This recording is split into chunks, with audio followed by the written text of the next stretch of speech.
Welcome back to my podcast. And this podcast is I communicate with the ChatGPT around the five topic AI around the AI. So hello.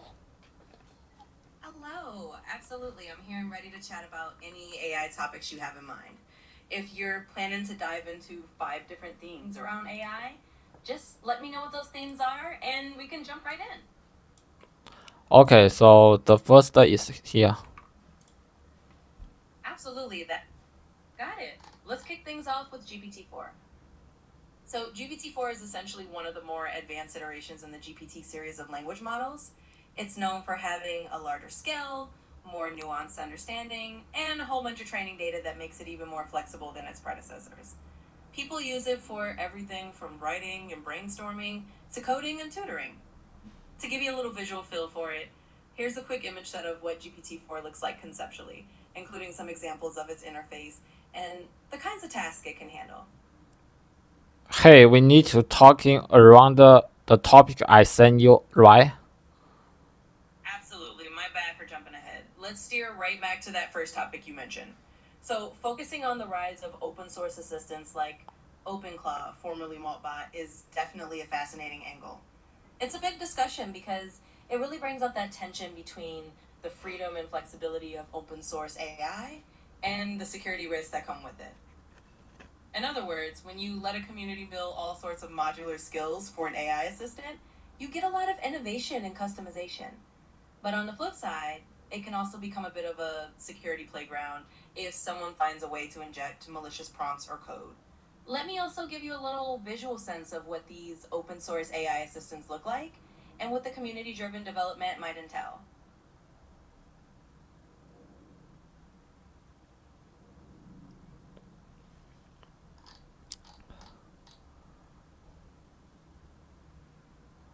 So around this, the discussing point is model AI the next step for consumer tech, and how do we balance the creative freedom of open source AI with the inherent security risk of letting llamas execute code? And how do you uh thoughts about this the point?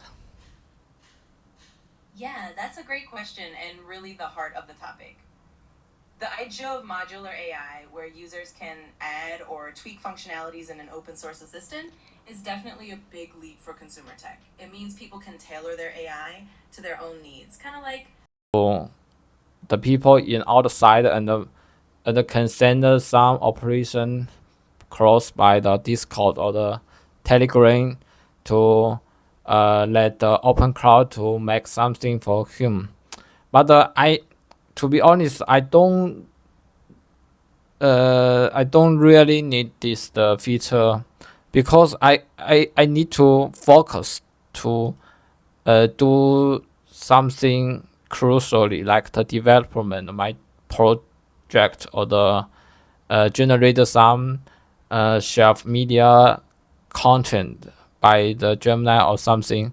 So I don't really need to this the feature to let me to uh work out in other side. And yeah, yes, do you understand? absolutely, I get what you mean. Sometimes these kinds of features, like letting an AI run things from the sidelines in Discord or Telegram, sound cool on paper, but they might not fit everyone's actual workflow.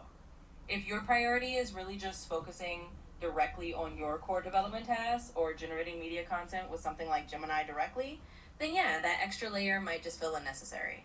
In other words, it's totally fine to say, this isn't for me. Not every tool or feature needs to be part of your toolkit if it doesn't match how you like to work or what you need to get done. It's all about choosing what actually adds value for you and skipping the fluff. Yes. So uh because a part of the use case I see is not to do the fix the work. It's replace the people share do by the manually like to like to communicate with someone and by the open cloud, not by himself. I think this is unpleasant for the people who communicate with you. So I think the open cloud is really like another AI to help people to save the time on the noise and fix the workflow, not to replace people in the like the communicate or the another creation task. Yeah, I think you summed it up really well there. The real value for a lot of people is that these kinds of AI tools like OpenClaw aren't necessarily about replacing genuine human interaction or creativity. Instead, they're more about cutting out the repetitive busy work or the noise tasks that can eat up time. So, in your case, if you don't need a bot to handle communication or other non essential tasks, and you're really focused on the core creative or development work, then it makes sense to skip that layer. It's really just about using AI to streamline the stuff that's truly worth offloading and keeping the human effort where it really counts. Yes, like I see a lot of use case is people send the iPhone to let open cloud to make like the programmer or the make something. But other do you know program programmer developer need you to quickly to check the result he building and decide to do a lot of the change. But you just can play play manager just communicate with it by the by the single trading windows, not really in the computer. So I think it's not really obviously to uh, raise the productive rate. Yeah, exactly. I think you're hitting the nail on the head. For a lot of developers, the real productivity boost comes from being able to see and tweak things directly, to jump into the code, make those quick changes, and actually feel like you're working hands on. If an AI tool just sits off to the side and you have to manage it through a chat window rather than integrate it into your actual workflow, it might not feel like it's really making you more efficient. In other ways, while some people might love the idea of an AI handling external tasks, others, like you, might find that the real productivity gain is in tools that actually plug right into your development environment. So it all comes down to what genuinely fits into your workflow and actually helps you get things done, rather than just adding another layer of management. Yeah. So okay, I think we have talking too much about this topic. So we next the topic. Absolutely. Let's switch gears. Just let me know what the next topic is, and we'll dive right into it.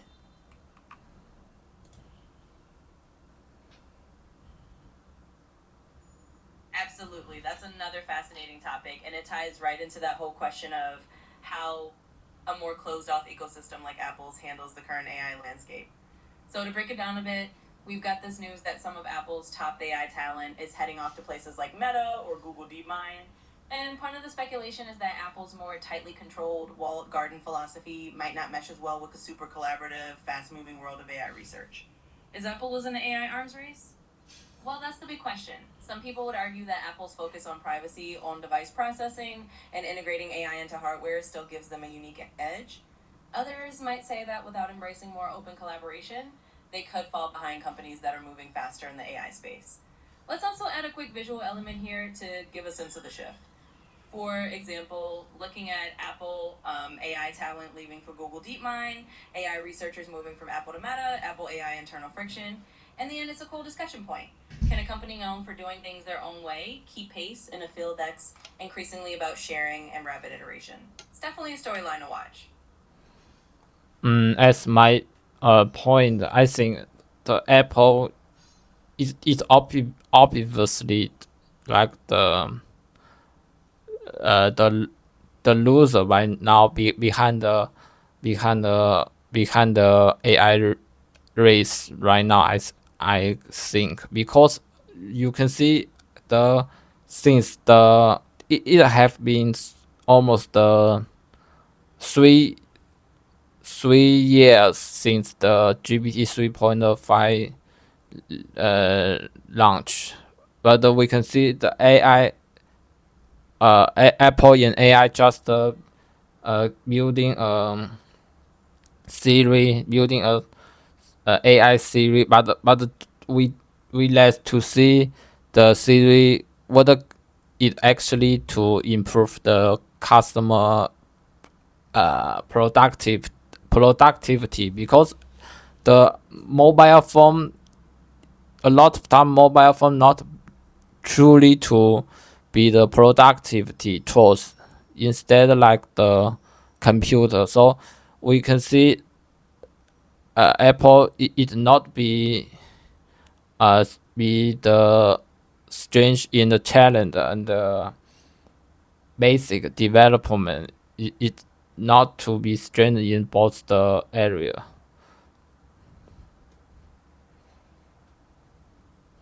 Yeah, that's a really understandable perspective. I mean, if you look at how fast the AI landscape has shifted in the last few years, like you said, since GPT 3.5 and then all the iterations after that, companies like OpenAI, Google, and Meta have been really pushing the envelope.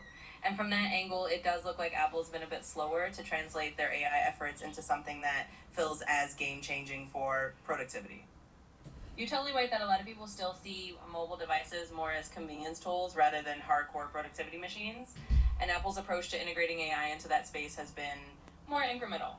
They're enhancing Siri and on device capabilities, but it might not feel as revolutionary as what's happening in the broader AI world. So, yeah, it's a fair point. Apple might be a bit behind right now in this particular race. We'll have to see if they pivot or double down on their own strategy in the coming years. But recently I see a video is saying from the CPU coins, because we know Apple it have a M series the coins chips. So the blocks saying the Apple want to really be powerful on the in device the one device capability from this the direction, not from the traditional llama the parts, you know.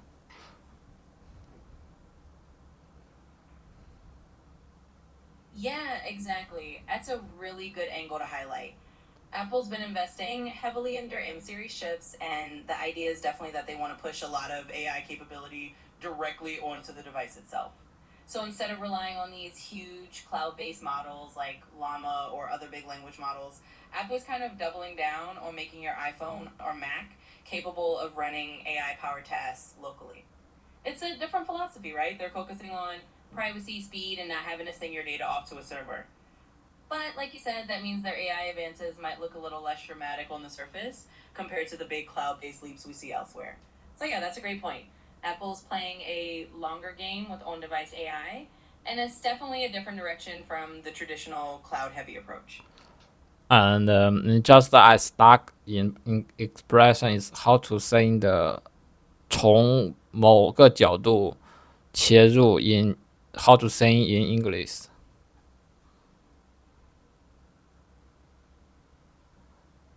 Sure, if you want to say 从某个角度切入 in English, you can say to approach from a certain angle or to look at it from a certain perspective. So you might say from a certain angle, we can look at it this way. To approach from a certain angle, to approach. So I in last in just I want to say is Apple want to approach from the one device physiologic angles, not from the software angles.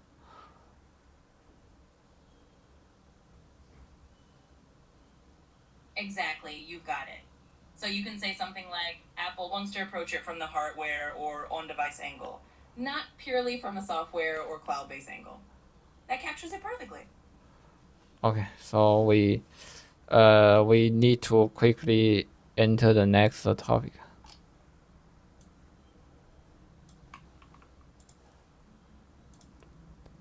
absolutely. Let's jump right into the next topic. Just let me know what it is, and we'll keep the conversation rolling.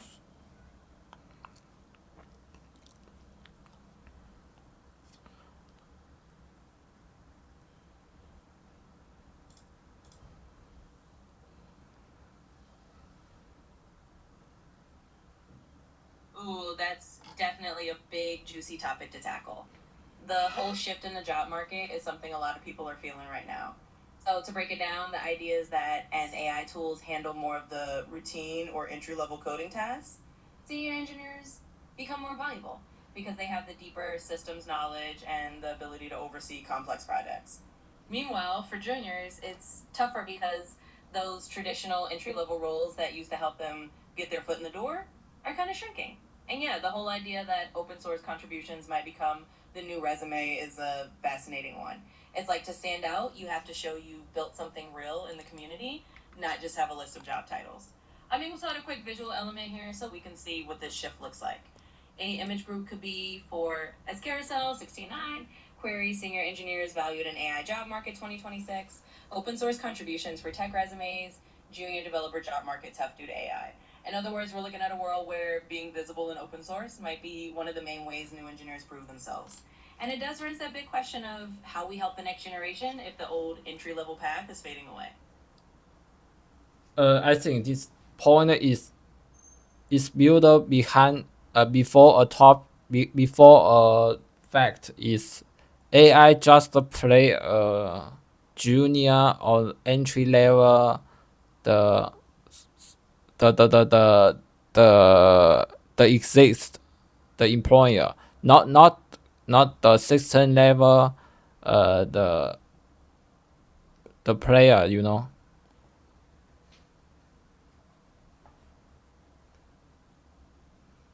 Yeah, that makes a lot of sense. In other words, the core of this whole discussion is that AI is basically replacing those junior or entry level roles rather than the senior level people. And that's exactly why it's getting tougher for new folks to enter the field, because the roles that used to be the starting point are the ones that AI is automating away. So, yeah, from that angle, it really highlights why senior engineers are still in demand. AI can't easily replace that deeper expertise and broader context, but it does mean we've got this new challenge of how to help the next generation get that first foothold. It's definitely a big shift in how the career ladder is structured.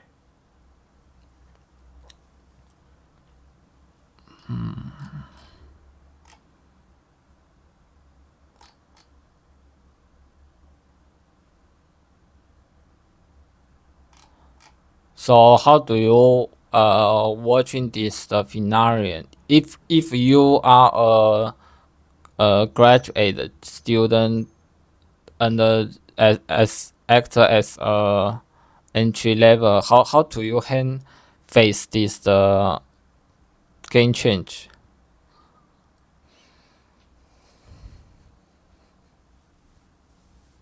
Yeah, that's the $1 million question, isn't it? If I were a new graduate looking to break in right now, I'd probably focus on a few key things. First, I'd really lean into building a visible portfolio, like contributing to open source projects, because that's a way to show real world experience even before you land a job. It's a way to kind of prove yourself and stand out. Second, I'd probably focus on specializing a bit, finding a niche or a domain where I can offer something unique, whether that's a particular technology or certain industry knowledge. And lastly, I'd probably network like crazy, connecting with people in the field, joining communities, and basically making sure I'm not just a resume, but a person people know. In short, if the entry level ladder is changing, the way to adapt is to be as proactive as possible about proving your skills in the wild.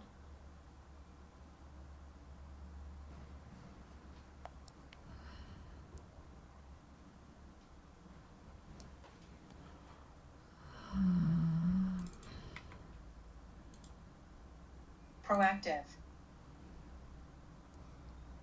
So yeah, as my opinion is, if you if you really don't if you really be the entry level people and you should think you should not continue to learn or do the skill that AI have very familiar with it, like the just the pure coder, yes, because you master cannot be more productive than the AI. So you should play like the designer or the marketing because this job need to communicate with people, and AI cannot replace this job in shortly, because communicate is built under the truth and the trust, and the AI is still act as a tool, not really really lives from a lot of people.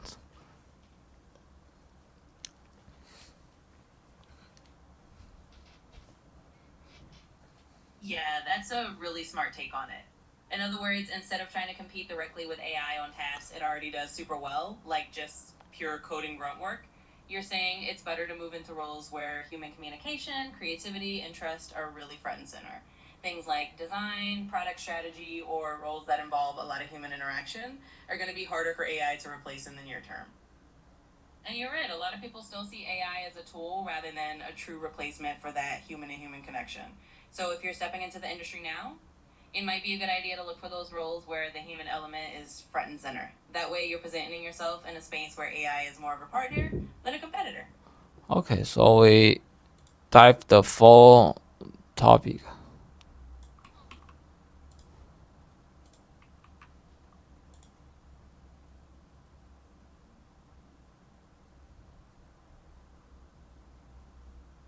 That's a really interesting peek behind the curtain.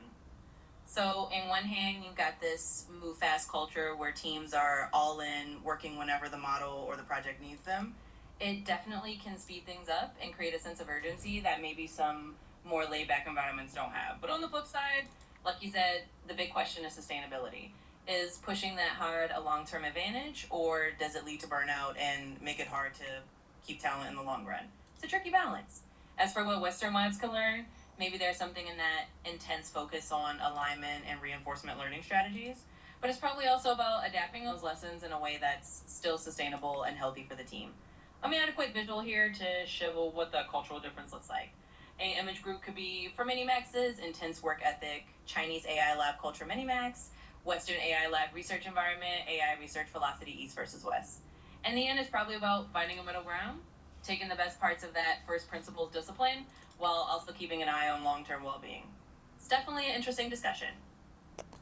I don't truly understanding what does mean is the uh work whenever the model require. What does mean? Why we need to work whenever the model require? The model is saying the we familiarly the llama model or the saying something.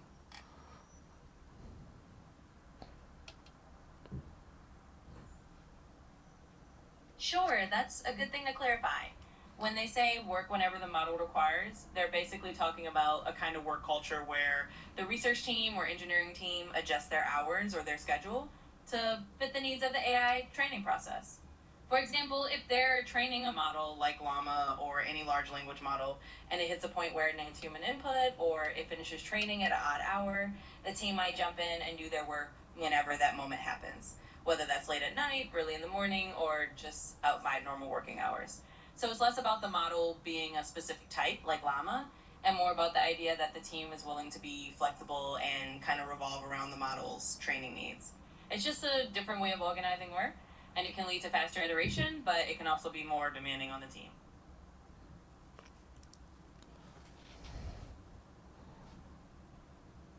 Or so its name is you need to work any time, right?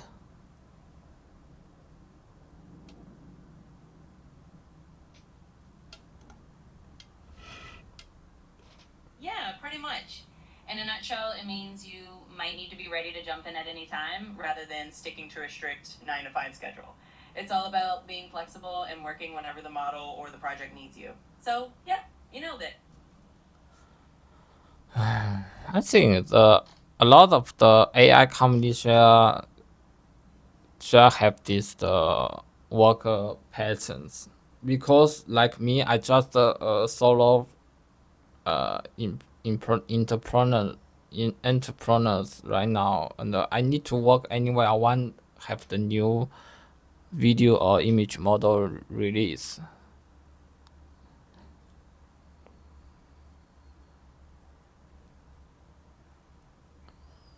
Absolutely, that's a great point. In a way, a lot of smaller AI companies and solo entrepreneurs like yourself are already living that work when needed rhythm. When you're running solo or in a small team, you naturally end up being super flexible, especially when you're waiting for a new model release or a new piece of tech to drop. So, in a sense, that mindset is kind of familiar territory for entrepreneurs and smaller AI shops. It's all about staying nimble and being ready to jump in whenever the tech or the market moves. So, yeah, you're definitely not alone in that approach.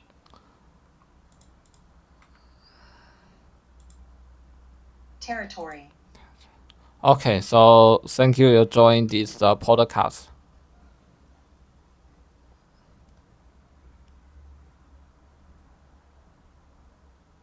You're very welcome. I had a great time chatting through all these AI topics with you. Anytime you want to dive into more discussions, just let me know. Have a great one.